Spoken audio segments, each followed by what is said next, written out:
আমার মেয়েকে 6 দিনের মাথায় বাড়িতে নিয়ে আসা হলো।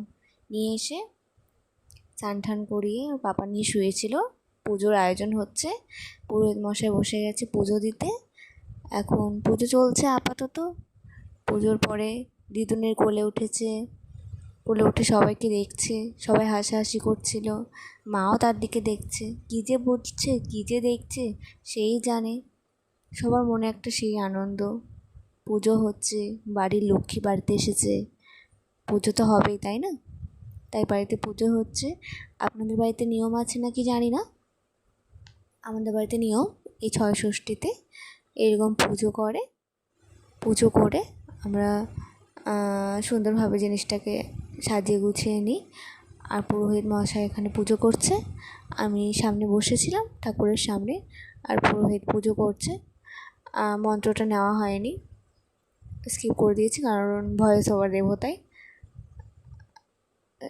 রেকর্ডিং ফার্স্ট টাইম করছি, জানি না ভয়েসটা কেমন লাগছে, একটু ম্যানেজ করে নিও তোমরা।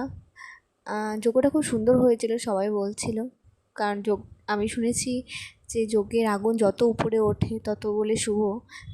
তার জন্য মানে সেরকম ঘরের মধ্যে তো অত খড়িমড়ি দেওয়া হয়নি, যেটুকু দেওয়া হয়েছে সেইটুকু অনুযায়ী অনেক দূর পর্যন্ত আগুন উঠেছিল আর অনেক শুভ বলে সবাই বলেছিল। তাতে মায়ের মন খুব খুশি হয়ে গিয়েছিলাম যে যাক আমার সন্তানটা বাড়ি এসেছে, 6 দিন হয়ে গিয়েছে। আর সে ঘুমিয়ে পড়েছিল, কারণ অনেকক্ষণ টাইম লেগে গেছিলো তো, স্নান টান করানো হয়েছিল, তার জন্য আরামে একটু ঘুমিয়ে গেছিলো, শীতকাল ছিল তো। আর যজ্ঞ হচ্ছে, আমাকে একদম বসে দিতে হচ্ছে পুজো। পুরোহিত মশাই দিচ্ছে, আমাকে একটু সামনে বসে নিয়ম টিয়ম করতে হচ্ছিলো। ছয় ষষ্ঠী আমি একটু ভুল বলে ফেলেছি, ছয় ষষ্ঠীর দিন না অন্য নিয়ম ছিল আমাদের।